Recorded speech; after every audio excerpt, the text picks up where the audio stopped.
This is Peace is Built Through Communication. Hello. Thanks for joining us. Everybody who is here watching here on YouTube or on Facebook or however you came across this, thank you. We appreciate you. And we will get started. And this is our monthly discussion group. And this day we have a little bit of a surprise, a different shift here. We're going to try and see what happens. We're live on We Are Valuable Media. And so this is a collaboration, School of Metaphysics with We Are Valuable Media. First time ever. We're going to see how this goes. So thank you all for being here. I'm going to ask you to, the panelists here, the people here today. My name is Terrence Lamont. I'm the National Peace Ambassador for the School of Metaphysics. And also, I am the creator of We Are Valuable Media. And so this is an effort to expand the reach of the School of Metaphysics and also the Universal Peace Covenant. So we got a lot to say. We'll be here for roughly an hour, and I'm going to expect wonderful conversation. Our subject matter today is something that we work with on a daily basis, which is peace. And we read the Universal Peace Covenant every morning. You can go to peacedome.org to be able to join us for that morning ritual experience. We live, most of us, in the Central Time Zone and the Eastern Time Zone of the United States of America. So when I say morning, I mean 7:30 a.m. Central Standard Time, or also known as Central Daylight Time, depending on the time of year. And then we also have Eastern Time as well at 8:30 a.m. in the morning for us. May not be the morning for you, but we still want you to join us. It takes about 15 minutes. And we have the Universal Peace Covenant, and we also have this Peace is Built Through Communication on a regular basis. This comes up every fourth Friday of the month. Today, we also have what we call a preamble, might be a better name for that. But if we could get a panelist here to read the preamble, that would be outstanding. And I really would like for you guys out there who are watching to know who you are listening to and where we are coming from. So I'm going to ask for you guys to introduce yourself before we read the preamble. So, Winston, could you introduce yourself, please, sir? I'm going to have to get you off of mute there before you start talking. Okay. I'm Winston Cunningham, and I'm a former student and director. Okay, so everybody can hear me, right? Can you hear me? Okay, we are not hearing you, Winston. Not sure what's going on. I can hear Winston. We'll come back to you. Stella, could you introduce yourself, please? Sure. I can hear Winston too. But I am Stella Ambogio. I am a student. Wait a minute, that's just me. I'm sorry. Hold on a second. What? Go ahead, Stella. I just can't hear. Okay. I am Stella Ambogio. I am a student, teacher, and director of the School of Metaphysics in Indianapolis. And I have been attending these for several years, and I read the Universal Peace Covenant every morning, bringing peace to myself and to the world. And I'm happy to be here. Okay, wonderful. I apologize, Winston. Go ahead, sir. I'm Winston Cunningham. I studied at the School of Metaphysics in the late 80s, and I was the director of the branch school. And that's it. Okay, well, we expect to hear a lot from you, Stella and Winston. I'm glad I can hear now. So I know people are talking. And TJ, could you introduce yourself, please, sir? I call TJ. And we joke around a lot because I don't usually give a big list of things associated with myself, but I will this time. I've studied and taught in the School of Metaphysics as well. Also a member of the Moorish Science Temple of America. I am just really a student of humanity and a studier of myself above all things, and how connected I am with Source and with the world around me. So that's enough for now. Okay, wonderful, spectacular. And we also have Nick Weisel here today. And so we are going to share a bit. And I'm just going to say now, I'm disappointed that we don't. I mean, this isn't like a TV show or something. It's not like we have a cast and you have to have only these people who come. So I'm highly disappointed that we have trouble getting somebody else to show up here. You know, the five of us are always here, and it's an open door for other people.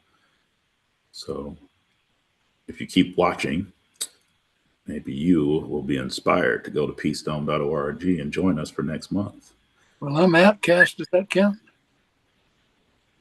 What's that? I say I'm an outcast. Does that count? Somebody told a joke earlier today, and I didn't get it at all. I didn't pretend like I did.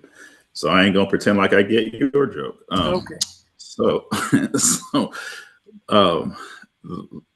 there's a lot of, okay, does somebody have the preamble? We could have prepared for that. We didn't prepare very well for that. Okay, could you read that, please? I can do that. Thank you, sir. All right. The preamble to Pieces Built Through Communications kind of lays the foundation for the discussion. It is as follows. As it is established in the Universal Peace Covenant, and since peace is indeed built through communication, open exchange of ideas is necessary for discovery and well-being, for growth, for progress, whether within one person or among many. We come together here now in this meeting of hearts and minds to have a spirited discussion. This is an open forum. This is not a class. There are no teachers in Pieces Built Through Communication, live Facebook discussion. In this experience, we establish the reality that we are all equal. We have a moderator who has been chosen prior and chooses now to give of themselves freely and does not wish to push or cajole or manipulate those who join here today or those who might witness this in the future. For this discussion, it is indeed designed to share ideas, experiences, and understandings, and by doing so, come to a greater truth through each one sharing their personal experience with sagacity, with equanimity, both free of prejudice, so that thus we will come to know that peace is liberty and tranquility. Okay, well, I think we can edit that because two reasons. I just caught a kind of a grammar mistake. And then also, we are not on Facebook Live. We are on YouTube Live. We used to do Facebook, but now we do YouTube because Facebook decided they wanted to delete live streaming within 30 days of its posting. I have no idea why they do such a thing, but they do. So here we are, YouTube, live discussion group. We are Valuable Media. Bam. I am the moderator upon the day. And I'm not sure why gallery isn't popping up. Let's see how this, we'll just do speaker view so one person can be seen at a time. How about that? Okay, so then what we do here is we have some kind of a prompt and then we have a discussion. And so I have a couple of different things because I am the moderator again, different things that I wanted to use as our introduction to bring us into this discussion. And one of those things is a book that I was introduced to by a man named David R. Hawkins. He wrote several books. His most popular one is called Power versus Force. And he's a PhD and a medical doctor.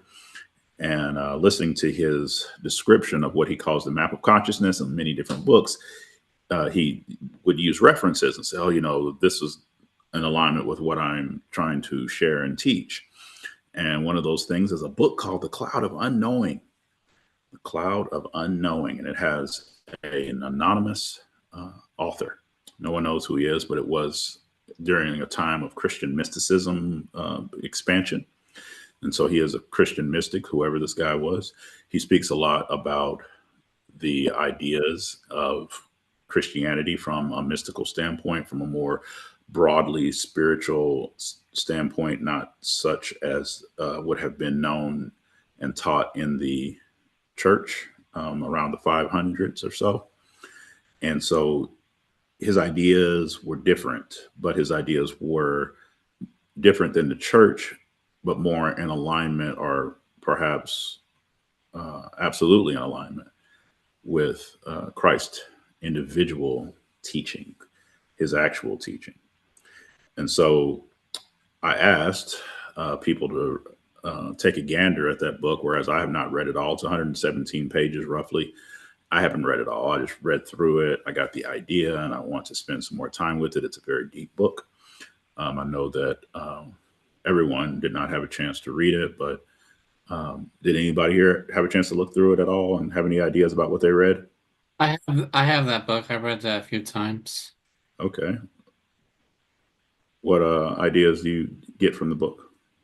How to be conscious and be more peaceful by raising the vibrations from that to higher points.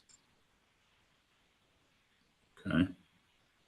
Stella, you're nodding your head, so you didn't look at it at all. I glanced at it. I'm not familiar with it. I have to spend a little time with it. You said you glanced at it? Yeah, I just looked at like the contents and stuff. I haven't spent any time with it though. Okay.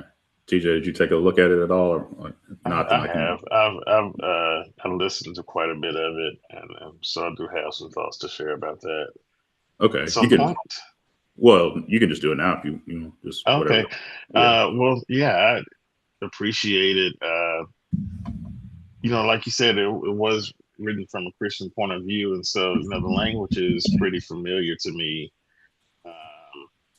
And the book itself, kind of encourages you not to eat it all at once, if you will. To break it up, some now or read some now, and take in some later. It actually suggests that of reading in general, so that you have time to digest.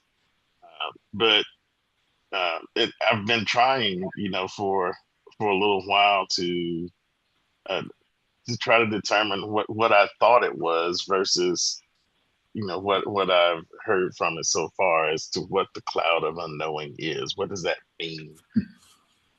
And interestingly, it's kind of similar. There hadn't been a big shift in what I thought it might mean, or its approach is not what I thought it would be. But the general meaning and the general idea, I think, is to really just kind of recognize and appreciate that, here, in this world and in the bodies that we have, that there is a greater wholeness that I don't want to say we don't have access to, but that we don't really recognize the wholeness or completeness of. And that can be something as there's a lot of talk about contemplation. It can be something as simple as contemplating what is truth, and recognizing. We even have things like in court we say you swear to tell the truth, the whole truth, and nothing but the truth. And it's the whole truth part that I think this cloud of unknowing touches on. The reality that the whole truth is never really accessible to us from a bodily standpoint, but that's okay, because we recognize, and it talks a lot about having this kind of relationship with God and recognizing the infiniteness of the source, of the creator, of God, and that fullness of knowing also we won't really grasp because God is so great. But that's okay because we can put our full faith and trust there. And in doing so and practicing that, it's just like Matthew says, if we seek that kingdom if we, just, put our full faith and trust in the fact that, yes, I can't see the wholeness of the creator, but I trust the plan. I trust what's there. I trust what I do know, the experience that I do have, then everything else just kind of falls into place. And so, that's some of what I got. I'll give way for someone else to comment and speak, and I can come back later if need be. Okay, cool, wonderful, thank you, Winston. Have you ever heard of that book, The Cloud of Unknowing? Just now. Okay. That's all. So when you, well, I can ask you some questions to get you going. If you think about what TJ just said, and then just in your own interpretation of the phrase, speaking from a sense of spirituality, I'm going to offer some of my thoughts as the National Peace Ambassador and 17-year veteran of the School of Metaphysics. And I've been studying spirituality. Seth Speaks was kind of the first thing I started to look at when I came away from being in the church. So I have a kind of a mystical view myself. So I have some ideas about what I think about it. But just when you hear that phrase, the cloud of unknowing, what do you think that means? Confusion. Yeah. That where I am and the way that I understand things is through my own experience. And I do not pretend to know God, because I don't think that's possible until I know myself fully. Yeah.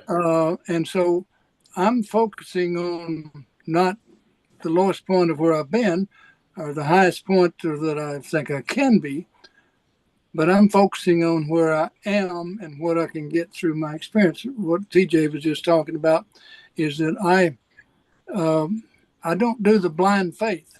I have faith in what I understand, and I know when I use what I understand that I'm making progress. Yeah. And so I'm kind of in the middle ground, so to speak. Yeah. And that's where my focus is. No, that's wonderful. And I appreciate that, because my experience of being who I have chosen to be and witnessing it and realizing it and coming more into balance with it has helped me to understand a phrase that you said. And I'm going to read and talk about the ideas that I have about the book, and not just the book, but the phraseology, the understanding, the point that I believe is being made because it's understood by the author, which is like something that I feel like you're touching on, which is I'm writing a book myself, and I've been trying to make sure I'm putting it together for the audience that I want it to be for. And what I realized a little while ago was I am writing it for people who find themselves in the middle. and it's just like what you said. There's the understanding of I'm growing, I'm doing something, I'm moving somewhere, but I don't exactly know what that is. Well, and I come from somewhere. I was created, something happened. I mean, I'm here, but I don't exactly know what that is, but what I exactly can know, as much as I possibly can know, and I can get really, really close, and maybe you can perfect this of knowing where I am right now. I think you can actually do that. And so as I'm writing this book, I'm sensing I want you to realize, as you are a spiritual journeyer, when you pick this book up, it has a spiritual title to it. So most people are going to be mystics and spiritualists and that type of thing who would buy it or read it. So I believe that we all should know that that's where we are. We're in the middle. We're somewhere in the middle of our journey. Everybody is. And believing that you're somewhere else, or expecting or thinking that you might be somewhere else, is not going to get you to the idea of this book, which is to pierce the cloud of unknowing. So I believe you have to know where you are in order to be able to use your sword to pierce the cloud of unknowing. So that's where I'm writing. I was so happy when I had that revelation. I was like, yes, now I know who I'm writing to, because I was just writing stuff and trying to tell my story. And I was like, this doesn't feel aligned. But then when I realized who my audience was, I was like, oh, okay, now I got it. I know what I'm writing now. So I felt a lot better. And I feel like the cloud of unknowing is the same thing. It's designed to catch people wherever they are. And then say, now what do you want? Okay, I think everybody wants kind of the same similar thing, which is to understand the whole, to have ultimate awareness, absolute knowledge, enlightenment, the other phrases, you know what I'm talking about, nirvana, blah, blah, blah. I think all those ways of looking at it from different parts of the world, it's the same thing. Doesn't matter how you say it, but it's just, I think we all want that. I think that's why we're all moving around, moving and shaking and breaking eggs and walking on glass and trudging through mud. And, I think that's why we're doing all of this. So, Stella, it seemed like you had a thought earlier.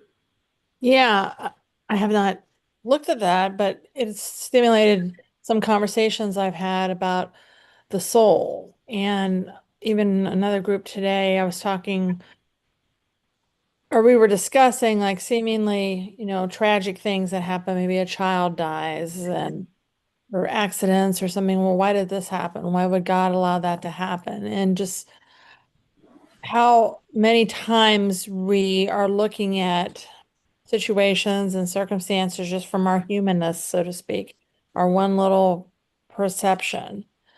And really realizing, and I've been sinking into this lately, that there's so much more than just what I can see in my senses and even with my spirituality and what I've learned. There's layers and there's so many more things.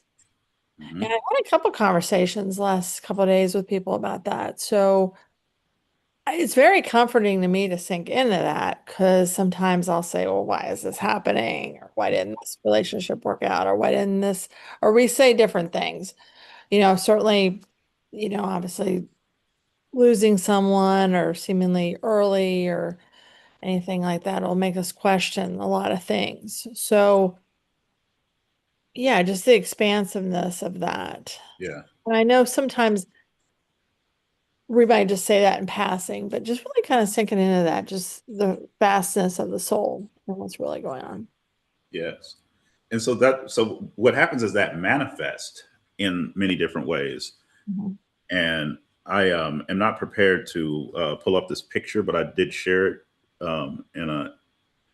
in a way that y'all might be able to see it. The mind triangle. I put it in the group chat. So that I just want to go ahead and get on with my ideas, because I think 30 minutes may not be enough for us to really talk about it. But agreeing with everything that y'all have said, from my perspective of the book, that's what I see. So if y'all could try to pull up that mind triangle, that'd be awesome. If you can't, that's okay. We can just explain it. Working on that. Okay. So the cloud of unknowing, this is the title. I guess this will be what you read whenever you see it on We Are Valuable Media. The title is The Cloud of Unknowing, Piercing the Veil and Crossing the Dome. Okay. So the author explains the cloud of unknowing very similarly to how you explained it, Winston, that there's a sense of I am what I'm talking about, the middle, right? Here I am. We're going to call that the middle. Okay. And then I think I want to know God, or I think I want ultimate understanding, or I think I want enlightenment. But I'm not God. I don't have ultimate understanding. I'm not enlightened. That's what he's calling the cloud of unknowing. That extra thought that says, no, you're not that. You can't do that, like that. So that is something that it would appear that everybody possesses in some form or another. And it gave way then to sin, for instance, because sin was a creation of the church, right? It gave way to all of these different ways of seeing the what I call walking on glass or trudging through mud. Now the spiritual sense of that is all of this stuff, right? There's so many different ways that shows up in people's minds, and they write books about it, and they preach about it, and they teach their kids. And now you keep getting all these layers put upon you of I gotta do's, or I'm not supposed to's, or I shouldn't, or that's wrong, or that's a sin, or blah. We got all these things out there now. And my posit is there is nothing between me and God. And I believe that to be true for all of us. But then we come up with these thoughts, these ways of attempting to live good and live well. And so then those things have names. Reiki, School of Metaphysics, Moorish Science Temple, Christianity, Catholicism, Zen Buddhism, regular Buddhism, Tantra. I don't care. It's, the Tao. It's all out there, right? Now we got these systems, the Bhagavad Gita, Hinduism, to clear what? The cloud of unknowing. So it's my thought. You're not going to hear a conversation like this anywhere. It's my thought that in order to pierce the veil and cross the dome, stop it.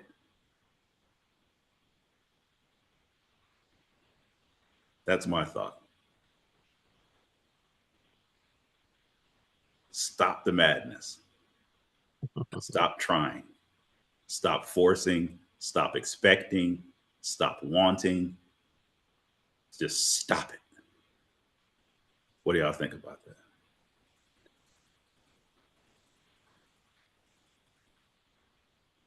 Shoot. I'm thinking about just listening to you talking. I did a talk that's on We're Valuable Media. It's also on YouTube. The Next Step, Winston Cunningham. But I talk about we're on a mission, and we get information on a need to know basis. And your soul will give you the information that you need when you need it. And so my job is to pay attention, to be still. That's my job. And you mentioned the dome. That's the separation between the superconscious mind and the subconscious, and which also could be called the cloud of unknowing. Yeah, that's the separation. Yes. When we drop below that in the beginning, the farther we went out and finally into the physical was far enough to forget where we came from. And so that, I think that's maybe what he's referring to is remembering where you came from, but it starts with the relationship between the conscious and subconscious mind. And that's what I've focused on for the last 40 years. And I'm recently seeing a lot of payoff for that, because I didn't understand the way a lot of other people were approaching things, because I was in a different place. So I needed to focus on understanding what I could with what I have to work with. You needed to focus on you. Yes. Which also sometimes we call being in the present moment. Yes. And sometimes we call that concentration. And what I'm realizing is that I think this is my theory, if you want to call it that. I think that we are doing too much. I think that humans need to understand that it's not all that. It's not all that. There's just slowing down is important. Yeah. You know, and then once you slow down and you cut something off, you stop doing something, then you will be like, wait, I didn't even need that. Yeah. Right. Yeah. Right. But you don't know until you stop, right? Yeah, You don't know. right. Yeah. And I got a whole list of foolishnesses that people hang on to, and I talk about this in my talks. It's amazing that most people just don't have a clue. They don't have a clue about it. They think No. they have to do all this stuff. Yeah, yeah. And But make all this noise. In fact, one of my talks was, are you distracted or growing? Yes. One or the other. Yes. And the list of distractions amazes me. A lot of people just wear their distractions on their head. And I see them coming into the YMCA to work out, but they got to have the music and they got to wear the distractions on their head. I like that. That's good. Yeah. Yeah. And they don't know why they're there. Yeah. And they don't and they don't even know that they're supposed to know. So this is Right. this is what I'm saying. Nobody's better than anybody else. Because as soon as they take those headphones off, they're going to find themselves right in the middle. But you said one thing I want to address, that, or at least from my perspective. Yeah. You said that you were not God. I think you are, because. No, hold on. Wait a minute. Let me be clearer. That is the cloud of unknowing. That is the dome. I really wish we could get a picture of the mind triangle, but that's okay. That's the line that we put across. Somebody made the mind triangle. Okay, let's. Gosh, I wish I could see it, but it's okay. I have a mind triangle. We'll give it a try. It doesn't matter. Yeah. If you could share one, that's great. Just so people can get a picture of it, an image. But so a man created that, and a man was thinking, or a woman, whoever it was, they were thinking. And they were thinking, there is God.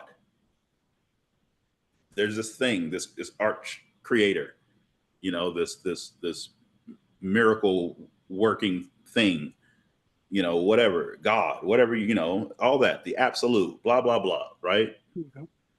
This is very non-dual. My perspective of the world is non-dual and non-denominational.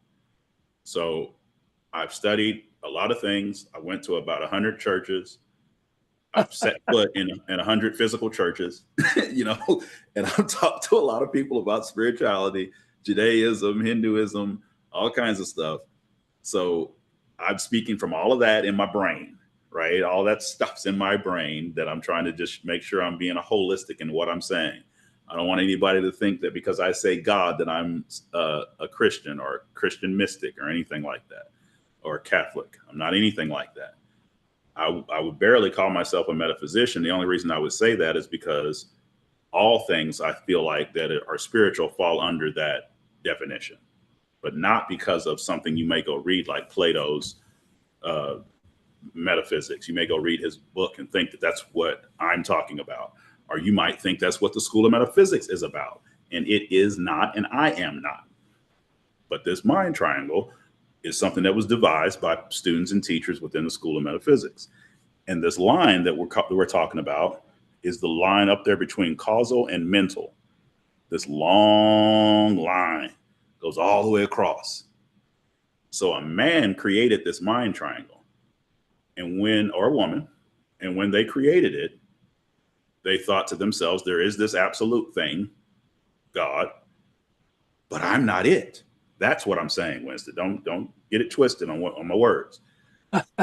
The human created this, and the human said, I'm not God. In order to depict I'm not God, I must draw this long line across here. This will make sense to everybody. So I'll draw this line, and then I'll go show people my mind triangle. So they walked down like Moses, right, down the hill, and said, hey, look at this mind triangle thing I created. And now I'm going to teach you about it. So they start talking about it, and they get to that line. And they said this line represents what they wanted to call the dome, if I'm not mistaken. Somebody decided to call it the dome. And its experience is of the experience of the cloud of unknowing, or what in other traditions is called the veil. that which is blocking me from seeing the absolute. One way to look at the mind triangle is that look at the Great Pyramid of Egypt, which has the top part missing. Yep. And that represents the superconscious part of mind that. Well, it's an eye, right? It's not actually missing, it's an eye. No, I mean, the top part of the pyramid is actually missing. Yes, but I'm saying, but it's replaced by an eye. Yeah, in pictures, yes. Yes. Yeah. So that means so what they're saying, what those people were saying, I believe, I don't know a lot about how they devised everything, but to me, they were looking at the same kind of thinking process. But instead of making it complicated, they just said, let's just make it an eye, because the eye then is the thing that sees. So then the eye would represent that whole upper part, and it would be the wholeness that can see itself. Okay. And so we call that I am, and sometimes we'll call it God, we'll call it the Holy Spirit. You may call it Jesus or Buddha. There's different words. Again, I'm make clear that these are all words and they are trying to describe something. And I think they're all trying to describe the same thing, which is confusing. Yes. You know, and so some people are like, we're not even gonna mess with that. We're not even gonna go there. I'm not gonna talk about this because I don't understand it. We're gonna leave it alone. Okay. And you know, that's how some people are, right? But then there's these other people who say, I know what this is, I'm going to explain it, you know. So then they go around and they make drawings like this, or they write books, or they start churches, or whatever they want to do. And they say, look at me, I understand. I will tell you how to understand. And then they get followers, and now they're famous and rich. And everybody in the world, whoever will live, will always know who these people are, because AI will keep track of them. And we're experiencing that in this country at this present time, because the majority of the country who was blind needed a blind leader, and they got one. Thank you, TJ. Yes. So this is a very, I'm saying, this is a new thought. I told y'all that I wanted to lead this like 2 weeks ago, and I had a thought. And then over the 2 weeks, it like morphed and evolved and changed into a different thought. And so this is a thought that I want to share, is that there's that line. Okay. So remember, the cloud of unknowing, piercing the veil, crossing the dome. That line is the dome. We've all heard about the veil, I think. Stella Lynn, how would you describe the veil from what you've heard?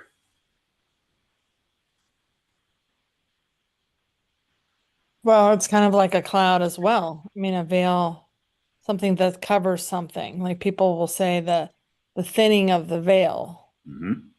And so a veil is something that's over something that impedes our full perception of what's there, that kind of stands in the way for whatever reason. You know, just kind of. Absolutely. So somebody watching this may wonder, what in the world does this have to do with peace? I'm glad you asked, because that man I talked about earlier, David R. Hawkins, gave us another thing. You know, and this, I like this thing, so I'm going to talk about it. He called it the map of consciousness. And so with this thing, he created it very much in the way that I'm talking about, how man created many other things that I just stated. He created something he called the map of consciousness. He had some help, but he was the leader. And in this map of consciousness, I think the lowest number is 20, and then the highest number is 1,000. So it's a scale from 20 to 1,000. Okay. Many different states show up: shame, grief, anger. Look like we got a picture for it. Okay. So you can see at the bottom, you got shame and guilt and apathy and grief and fear. And then towards the top, in the blue purple range, you have reason and love. Okay. So most people on the planet, in his assertion, show up somewhere around courage and neutrality. He's saying that most people on the planet are around there, Most people who are seeking something like this, most people who would go to We Are Valuable Media, his posit is that you would absolutely have to be at this level that he calls 200 to even be interested in We Are Valuable Media, to even slightly be interested in the School of Metaphysics. You would have to be at integrity and courage. So I tell people all the time when they show up at the School of Metaphysics, however they may find out about us, which you can go to a website, peacedome.org or som.org, or you can look on Facebook and just Google us. You can find lots of information about us. When you do that and you say, I'm going to reach out to those people. So you send an email, you make a phone call, or you come by the school. We're a not-for-profit organization. The one that I represent is in the St. Louis area. Stella Lynn is in Indianapolis. So you could go to either one of those locations, for instance, and knock on the door, and hopefully we will be there and we will open the door and we will talk to you about metaphysics and spirituality. We'll welcome you. We want you to do that. We want you to call. So you do that. I tell people that when they're listening or they're awake, I let them know that this is an initiation. You just deciding to come over here is a big daggum deal, because you are breaking through your own veil. You are breaking through your own dome. You are peeking outside of your own veil. Or sorry, I should have said cloud the first time. So you're removing your own cloud. You're piercing your own, going across your own dome, all that stuff, right? You're doing all that by just showing up, by just reaching out. Or it can happen in other ways, but that's just a really rock solid way to look at it. You could do it in yourself. You could have your own initiation. There's all one experience that you understand upon yourself. It could happen in a dream. It could happen in a conversation. It could happen in a decision to get a divorce. There's lots of different ways that it could show up in the physical world. Okay. So 200, boom. Now you're interested in things that are true, honest, real, integrous. Then you're going to continue your rise. You're going to get to the point where you understand more of the world. You'll understand neutrality. You'll understand willingness, optimism. You'll understand forgiveness. You'll start to have reverence, and love will become very important to you. So when that occurs, you will then begin to realize that love is stages. And there's a stage that we could call unconditional love. And I believe that that is the beginning of crossing the dome. That is the beginning of piercing the cloud of unknowing. When you get to joy 540, it's also known as unconditional love. So the correlate, the mind triangle, that line, I believe is roughly 540 to 600, somewhere in there. And then the cloud in and of itself that he's talking about in the book is being pierced. Once you raise your level of awareness, not once you get the car, not once you become a preacher, not once you get dunked in some water, but once you actually have an inward spiritual experience of the knowingness and the relationship that you have with God. There's nothing between you and the Creator. How could there be something in between you and the Creator? You wouldn't be created. You'd be some crayon drawing. You ever, like, if you think about a movie or a TV show, they might want to make something look fake, so they draw it as a crayon. Like, that's what you would be, is like a crayon drawing, instead of the actuality of the existence of what we really are. All things are created equal. All things are created once. There is just the whole reality of all that is. The thinker, in the School of Metaphysics, I have been taught to call man a thinker. So I would say the thinker then starts trying to reason and figure stuff out. And then he starts creating stuff. Once he thinks he's got something figured out, he starts creating stuff. So then he creates something that he calls metaphysics, or mystical, or spiritual, or religion. And then he says, yeah, this is how I'm going to get to God. And it's like, wait a minute. You are already created. You are already at God. Why you got to create something to get to God? That don't make any sense. But that's what we do. Am I saying we are wrong, evil, stupid? No, maybe ignorant. but that doesn't mean that there's something wrong with you because you're ignorant. I am ignorant about many things. I don't think there's anything wrong with me. I just don't know. But what I'm talking about right now is something I have had extensive experience with. So this is something I can say I know something about. So my decision to talk about this is relative to that. And I'm trying to keep it as simple and as non-preachy and off the high horse and the pedestal and all that stuff as I possibly can. I'm just sharing an experience that I believe is true, that I have. It's an awareness that there is nothing between me and God. So. There's also no distance between you and everyone and everything. Exactly. Because there's no distance between minds. There can't be. And that's what I'm saying. If there was, there could be no connection. There could be no thisness. You know, that's what I truly believe this. You know, you said something earlier that got my attention that I want to kind of go back to about this, you know, trying to force it and trying to do and create all of these mechanisms, you know, to get somewhere that we already are, or to pierce the cloud or pull back the veil or any of those, you know, phrases that, you know, tend to make us feel, you know, more connected to wholeness and source. And you said the word force, which is one of my catchphrases. You know, trying to use force or force something to happen versus allowing it to happen, or, you know, versus acceptance, you know, for example, or you know, it's funny. I've lost the words. I'll tell you something else. Oh, go ahead. Yeah, but trying to force something to happen comes at a cost, and the cost is usually greater than what you're going to receive by forcing it to happen. Yes. In some form, fashion, or way. And so, you know, back to the Cloud of Unknowing, the book that was referenced earlier, actually talks about this too, and just really keeping it really simple, and it even talks about a forgetfulness, right, of letting go of all of this stuff that you think you know about the world and how it works. Let it all go. I think the material there is really excellent.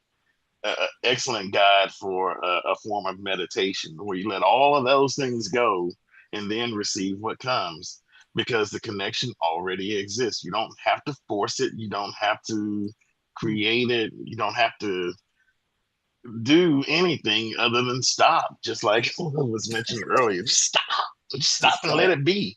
Let it be there, and you know what you receive will, you know, fulfill whatever your need is at the time. Yes, and can you fully receive the all is I think we should always reserve that, like, you know, like the pitcher in the what do they call them, the bullpen. You know, you should always keep that in the bullpen. That question, can I receive the all? You know, and just keep it over there. You don't gotta pretend or anything. I think just contemplate what you have and what you can and what you see and what you know, but keep in the bullpen. Can I receive everything? You know, and just and maybe one day you'll call it up. You know, the answer. We can receive it all, but not all at once. Well, that's what I'm saying. If that's this is what I'm listen, this book is so wonderful. I really want you to read it. What you just said, the second step, the but is the cloud of unknowing. It is the veil. And that's what I'm saying. But no one person, I can't have that experience for you. And with each experience, I can add a little bit. You keep adding the moving of the veil. You keep adding the piercing of the cloud. Yeah. And one day you can call up that ace, you know, from the bullpen. I've experienced a lot of that just this year. Yeah. You know, I'm kind of a little bit amused at the track this conversation has taken, because at every point where we define that connection as existing, we have to add some kind of but or it's natural, or a stipulation. Right? And even before that part of the conversation, was said out loud, I was thinking, we often talk ourselves out of that connection that exists for us, or we let somebody else do it, right? Let somebody else do it. Yeah. Maybe we'll have some experience and we get excited about it and we go to share it with somebody, and we just get shut down, or somebody tells you it's the devil, or somebody tells you you weren't good enough, or you can't get it all at once, or any form of definition or limitation that we can use to cut ourselves right back off and put that cloud back where we found it. That's why we created the religions. That's why we created Reiki. That's why we created the books. We wrote the books, because there was somebody who said, look, people are going to keep doing this. So we need stuff. We need a mechanism to get back, right? To get over that. Yeah. Yeah. Well, and you know what? It's okay, because go ahead, Winston, go ahead. Part of what TJ just said is why I, referring to the yeah, but, I did a talk called the yeah, but bat, because when a person swings the yeah, but bat, the ears close. Yeah. And so there's that experience of, you will know. Just because I say there is nothing between you and God doesn't make it so. Right? Just because I said it, that doesn't make it, that doesn't create it for anybody. But the experience can be. One can have that experience of there's nothing between me and God. And when you can have that experience, nothing between me and the Creator, when you can have that experience, then all of this, then you don't even have to stop. So there's two stops here, right? There's the conscious stop, and then there's the inner stop that is different. So the inner stop is complete silence. It's complete silence. And when you have that, then you will know I can move in any direction. I can understand anything. I can receive anything. I am all. But most people have had it. But most people have talked themselves out of it, and then they go look for a church. Or they go look for a book, because they know, they're like, I had this experience. And then they read Deepak Chopra's book, and Deepak Chopra's talking about the experience. And they say, oh, yeah. Yeah, and his was different, right? It is different. Different. And here's the thing that came to me. It's not a passport, right? So when you have that experience for yourself, it seems like the first thing we feel like we got to do is we got to get that validated, right? Like, it's not like parking. Get it validated and go get somebody to stamp it and say, yep, you're real. You got it.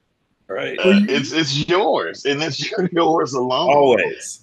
Well, your experience is the validation. Your experience is the validation. Your awareness of your experience is the validation. It's all you need.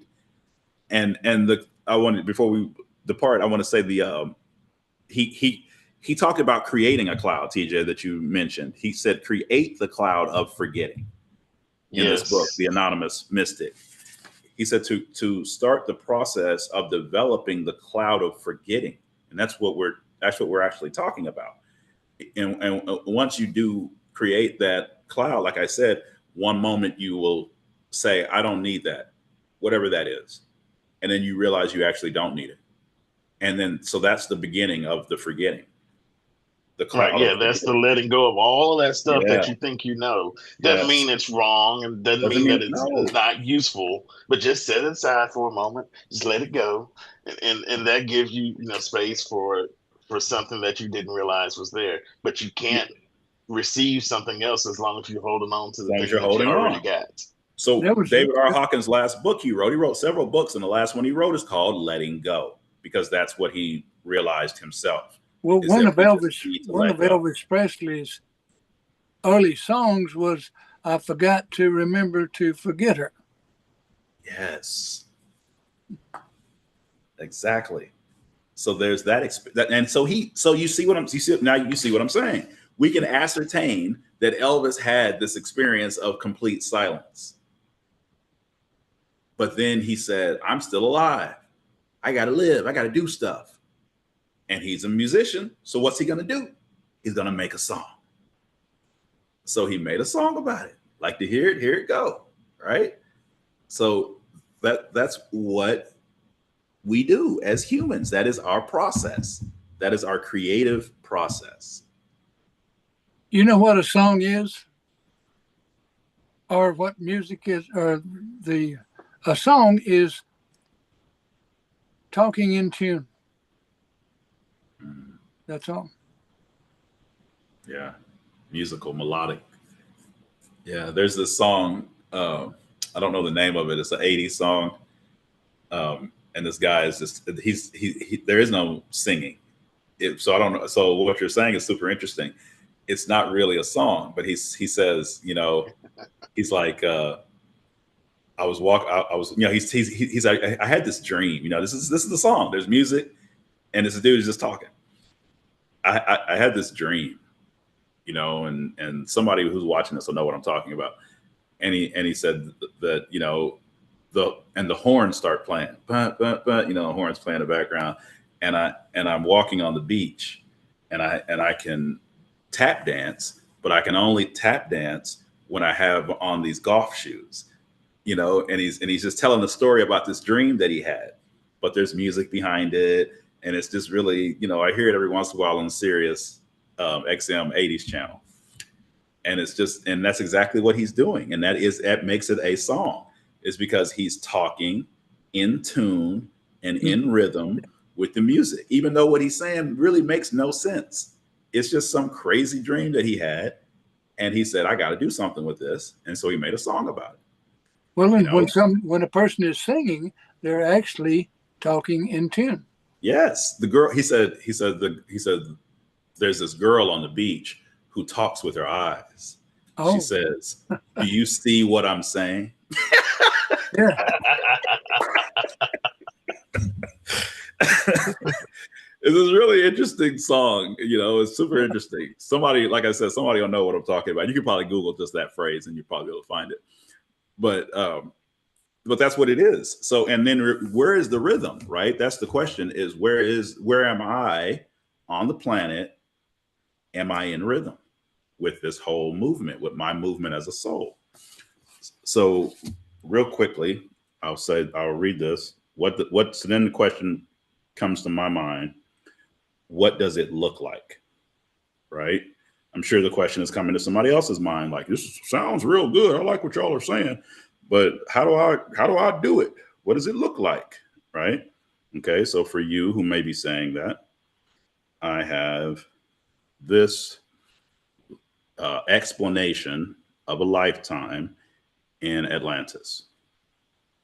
So this is an intuitive report from the School of Metaphysics explaining a lifetime in Atlantis. Was it your reading? You're not supposed to do that, Winston. Oh really? Well, I was trying to let it be anonymous. That's the first mistake I've ever made.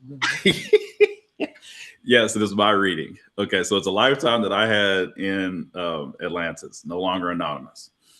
Okay, so it says, we see for this one to be in similar form, to be in a physical body in a mountainous region.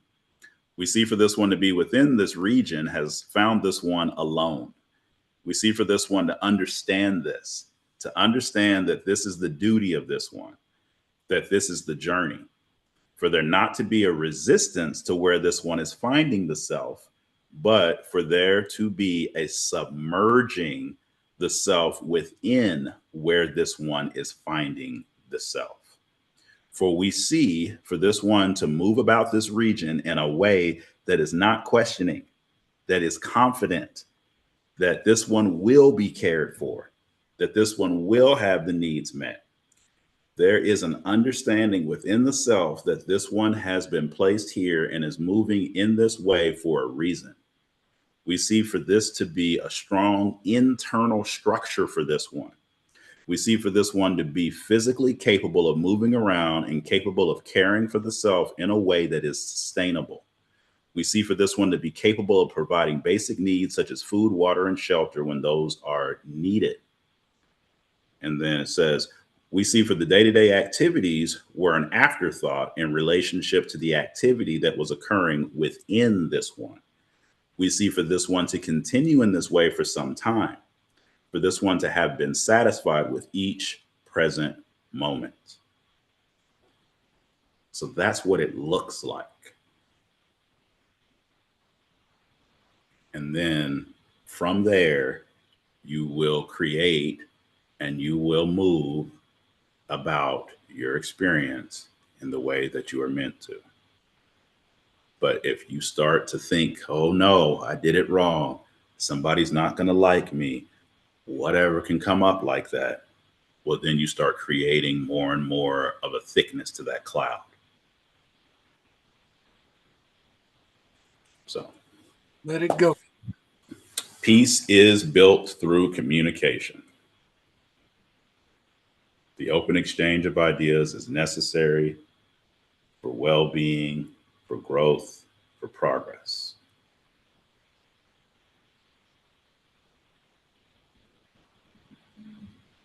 That's why we do this.